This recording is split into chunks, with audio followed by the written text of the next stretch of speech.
وهدى ورحمة للمؤمنين. اعوذ باللہ من الشیطان الرجیم، بسم اللہ الرحمن الرحیم۔ آیت نمبر 25 آج پڑھیں گے۔ وَمَن لَّمْ يَسْتَطِعْ مِنكُمْ طَوْلًا أَن يَنكِحَ الْمُحْصَنَاتِ الْمُؤْمِنَاتِ، اور جو کوئی نا استطاعت رکھتا ہو تم میں سے، طولاً قدرت یا استطاعت کہ وہ نکاح کر سکے آزاد خاندانی مومن عورت سے۔ اگر کوئی شخص اتنا مال نہیں ہے اس کے پاس، اور وہ اتنا خوشحال نہیں ہے کہ وہ آزاد خاندانی عورت کو حق مہر دے اور اس سے نکاح کرے، تو وہ کیا کرے؟ اس کو اجازت ہے فَمِمَّا مَلَكَتْ أَيْمَانُكُم مِّن فَتَيَاتِكُمُ الْمُؤْمِنَاتِ، تو وہ جن کے مالک ہوئے تمہارے دائیں ہاتھ یعنی تمہاری لونڈیاں، تو وہ ان سے نکاح کر لے، مومن لونڈیوں سے وہ نکاح کرے جو اس چیز کی استطاعت نہ رکھتا ہو کہ وہ آزاد خاندانی عورت کو مہر دے سکے۔ واللہ اعلم بایمانکم، اور اللہ بہتر جانتا ہے تمہارے ایمان کو۔ بعضکم من بعض، تم میں سے بعض میں سے ہو، یعنی تم سب آدم علیہ السلام کی اولاد ہو، لیکن اللہ تعالیٰ نے اس دنیا میں کسی کو خوشحال بنایا ہے، کسی کو غربت دی ہے۔ تو اگر تم میں سے کوئی مرد غریب ہے اور وہ اتنی استطاعت نہیں رکھتا کہ وہ آزاد خاندانی عورت کو مہر دے کر اس سے نکاح کرے، کیونکہ ظاہر ہے آزاد خاندانی عورت جو ہے وہ مہر کا زیادہ مطالبہ کرے گی، اور مرد کے پاس اتنے پیسے نہیں ہیں، تو اس کو اجازت ہے وہ کسی لونڈی سے نکاح کر لے۔ فَانْكِحُوهُنَّ بِإِذْنِ أَهْلِهِنَّ، تو نکاح کر لو ان سے یعنی لونڈیوں سے ان کے سرپرست کی اجازت سے۔ تو یہ جو لونڈی ہے جس سے نکاح وہ ہوگا، وہ ہو سکتا ہے وہ آپ کے انڈر ہو، اور یہ بھی ہو سکتا ہے وہ کسی اور کے انڈر ہو، تو اس کے سرپرست کی اجازت سے پھر آپ نکاح کرو۔ وَآتُوهُنَّ أُجُورَهُنَّ بِالْمَعْرُوفِ، اور دو ان کو ان کے مہر معروف پر، یعنی لونڈی کو بھی ظاہر ہے مہر تو دیا جائے گا نا نکاح پر، تو وہ جو مہر ہوگا وہ بھی معروف ہوگا، یعنی کہ قابل قبول ہوگا۔ محصنات غیر مصافحات ولا متخذات اخدان، اور وہی ہے مقصد نکاح کا کہ وہ حصار نکاح میں آنے والی ہوں، بدکاری کرنے والی نہ ہوں، اور نہ ہی چھپی دوستی کرنے والی ہوں، یعنی وہ لونڈیاں بھی جو ہیں وہ خود کو نکاح کے حصار میں لے کر آئیں، اور نکاح کا مقصد وہی ہے، صرف خواہش پوری کرنا نہیں ہے، نہ ہی چھپی دوستی ہے، نکاح کا مقصد ہے آباد کرنا، گھر بسانا، ٹھیک ہے۔ فَإِذَا أُحْصِنَّ،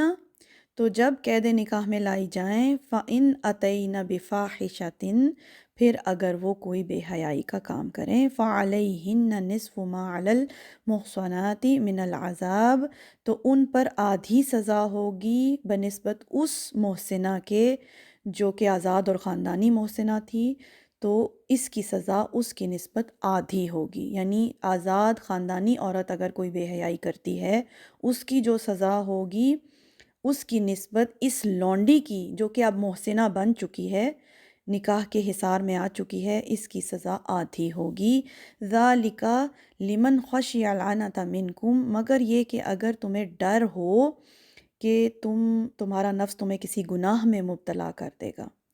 یعنی لونڈی سے بھی نکاح کی اجازت اس صورت میں ہے کہ اگر تمہیں یہ ڈر ہو کہ کہیں تم کسی گناہ میں نہ ملوث ہو جاؤ، تو پھر تم ان سے نکاح کرو۔ وَأَن تَصْبِرُوا خَيْرٌ لَكُمْ، تو اللہ کہتے ہیں مگر یہ بہتر ہے کہ تم صبر کرو، یہ تمہارے لیے بہت ہی اچھا ہے۔ واللہ غفور الرحیم، اور اللہ بخشنے والا مہربان ہے۔ تو یہ جو پوری آیت تھی اس کا میں آپ کو خلاصہ کر دیتی ہوں۔ آزاد اور خاندانی عورت سے اگر نکاح کرنے کی استطاعت نہ ہو تو ایسی صورت میں لونڈیوں سے نکاح کر لو۔ ظاہر ہے خاندانی جو عورتیں ہوتی ہیں مہر جتنا وہ رکھیں گی، ہو سکتا ہے غریب آدمی وہ افورڈ نہ کر سکتا ہو، تو اگر اس کے پاس اتنی رقم نہ ہو تو اس کو اجازت ہے کہ وہ لونڈی سے نکاح کر لے۔ اب جیسا کہ پہلے بات ہوئی تھی کہ جنگوں میں کافر عورتیں بھی آتی تھیں، وہ لونڈیاں بن کے رہتی تھیں، بعد میں مسلمان بھی ہو جاتی تھیں، تو اگر کوئی لونڈی کسی کی سرپرستی میں ہے تو آپ اس کی سرپرست کی اجازت سے اس سے نکاح کر سکتے ہیں، اور پھر نکاح میں جو ہے حق مہر تو لازمی دینا ہوگا، اور وہ حق مہر اتنا ہوگا جو کہ معروف ہوگا، یعنی قابل قبول ہوگا۔ اور اس لونڈی کے ساتھ نکاح بھی اس کی نیت کیا ہوگی کہ اس کو گھر میں لایا جائے، تحفظ دیا جائے، آباد کیا جائے، گھر بسانا ہی نیت ہوگی، یعنی کہ صرف خواہش پوری کرنا نہیں، اور نہ ہی کوئی چھپی دوستی ہوگی۔ اس چیز کی چھپی دوستی کی قطعاً کوئی اجازت نہیں ہے ہمارے دین میں۔ اسی سے اب میں یہ بھی بات کرتی چلوں کہ جو چھپی دوستیاں